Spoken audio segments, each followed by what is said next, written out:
Food for Thought with Professor David Ndete. Welcome to another episode of Food for Thought with Professor Ndete. This is where we discuss issues, mental health related issues, and we give you information and we also tell you possible solutions. On this episode, we want to begin a brand new series as we look at insomnia. What is it? How does it connect with mental health? What are the causes and all that? Professor Ndete, how are you doing? I'm doing good. Insomnia. What is insomnia? Well, insomnia actually is a Latin word. Somnia means sleep. In means not. Oh. So not sleeping. Sleeping. Yeah. If you break down that Latin word, of course, it's been modified since that time up to now, so that now insomnia just become the usual name.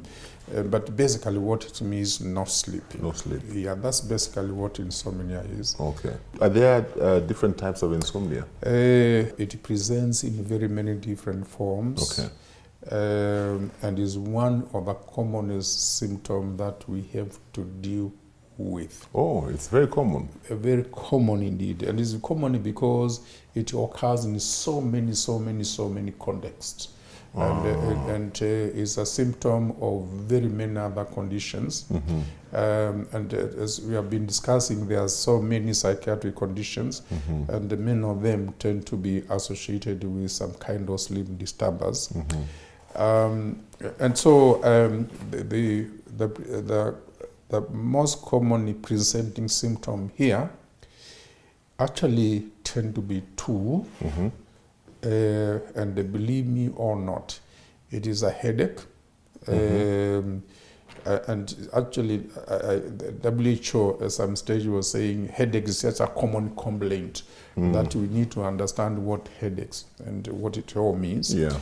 And that's mainly a physical condition, so we put it aside. Yeah. The other common condition is problems with the sleep. So patients or come here or their relative, they will tell you, the patient will say, I am not sleeping, and they just leave it at that. Yeah. What do you mean you are not sleeping? Yes, doctor, I'm not sleeping. And the relative will tell you, yes, he's not sleeping, or she's not sleeping. And if you are dealing with people who share the bed, they'll tell you, I cannot sleep because this person is not sleeping. Yes. So it tends to affect other people. But when people come here, or I'm sure when they go to see other doctors or psychologists or whatever, when people say they don't sleep, don't push them in terms of what do they mean by they do not sleep. Yes. Help them to unpack what this thing they are calling not sleep. And what I've learned over the years is to help them to make it, even for them to understand the pattern of their sleep. Yeah.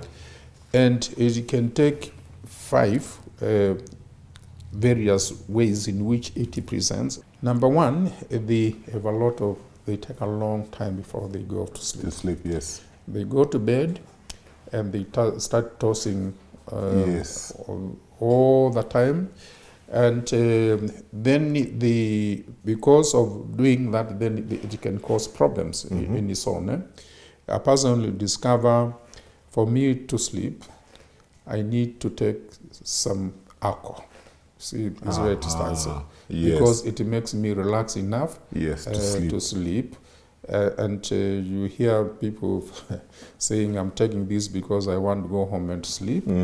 Maybe because they have been very much of work in the office. So they have their own way of coping with that problem of sleep. Yeah. Or they may take drugs. They may have realized that. And I want people to listen very carefully because it's a very common problem. People tend to self-medicate themselves.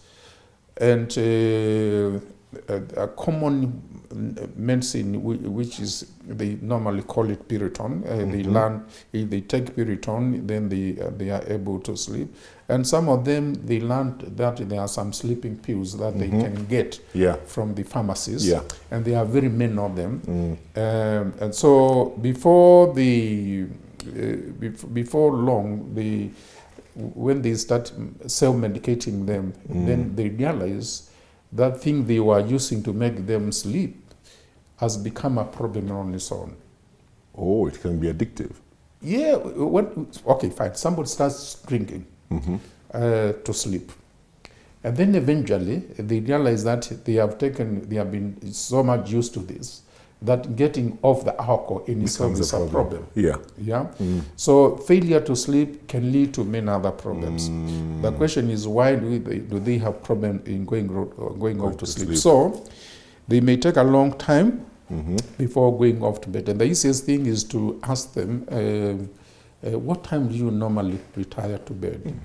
And sort of pin them on the approx time. Some of them will tell you, I go to bed maybe at around 9 after the news, shall we say on average 10. Yeah. But when I go to bed at 10, I don't fall out asleep until maybe 12 or 1 or so. So they go to bed and they cannot fall off to sleep. They cannot fall to sleep. They just stay there awake. The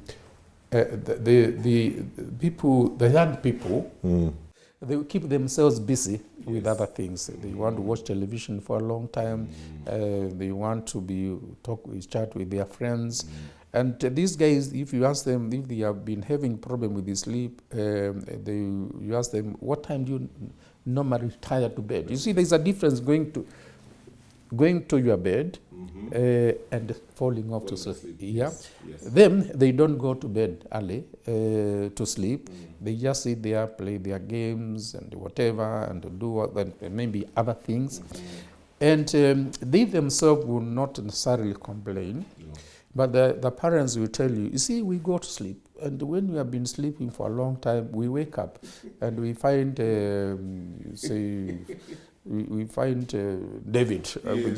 So we find our son David. He's still busy doing things, and you ask them, what time do you know? They tell you, I only go to sleep after 12 or 1 or 2. They will tell you these things. So difficulties in falling off to sleep. Number 2, when they fall off to sleep, and you take the patient along this so that you can unpack this thing they call lack of sleep. When they go to bed and eventually they fell off to sleep, it's like they are half asleep and half awake. They keep on tossing in the bed, they can't sleep, and even if they sleep, it's not really, it's not deep sleep. Yes, that's not deep sleep. Then others will tell you, I'm afraid of going off to sleep because I get very bad nightmares. I get very bad dreams. Yeah. So nightmares and bad dreams is also another big problem. And number 4, they will tell you they wake up very early in the morning and they cannot go back to sleep. What time do you normally get up and you can't go back to sleep? They will tell you 3 o'clock, and they tell you maybe 4 o'clock or 5 o'clock. And you know, we also deal with people who don't have clocks, they don't have watches. And if you are dealing with a shushu from the countryside, we'll tell you, what time do you actually wake up? And you know what they tell you? I wake up before the first cock crows.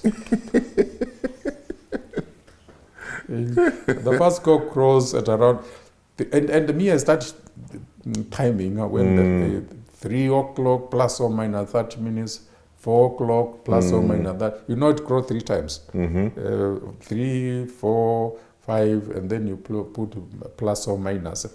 And so you are able to know roughly how much time they spend sleeping by just looking at your watch, what they tell you, and doing a little bit of arithmetic.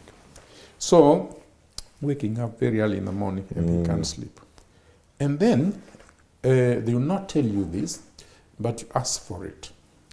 They will tell you, when I wake up, instead of feeling refreshed, I feel very tired. Yeah. So those 4, and then those 5. It can be 1, 2, or it can be 1, 2, 3, or 4 or 5 of them. Once you get this kind of history, then you know you are dealing with a person who is having problems with sleep. If they are sleeping less than 6 hours, although some people sleep few hours and they wake up very fresh. We are all different. Okay. Is there an average? Well, I think we hours? say sleeps 7, 8 plus 1 or 2, 1 hour, so that you for that level you get only sleep. They are light sleepers, people who sleep very little, and they have done that all the time. It does not bother them. They are not complaining they have difficulties going out to sleep and so on. But when they work out, they are fresh. You take them through all of those things and they tell you, that's okay, I have no problem with that. When I want to sleep, I go to bed, whatever time, I hit the bed, and within a very short time, I'm asleep. And I get good sleep. So that's not a problem for them. It becomes a problem when it is interfering with their normal lives. It becomes a problem when they try to medicate themselves to be able to sleep, and in the process, that self-medication becomes another problem which you have to deal with. Thank you so much for watching Food for Thought with Professor Ndetei. If you are going through some of the things we are talking about as we look at insomnia, reach out for help, because help is available. If you have any topics you would want us to discuss on this program, feel free to suggest on 20316 for SMS and WhatsApp 0786 316 316. Until next week, have a great day. Food for Thought with Professor David Detey.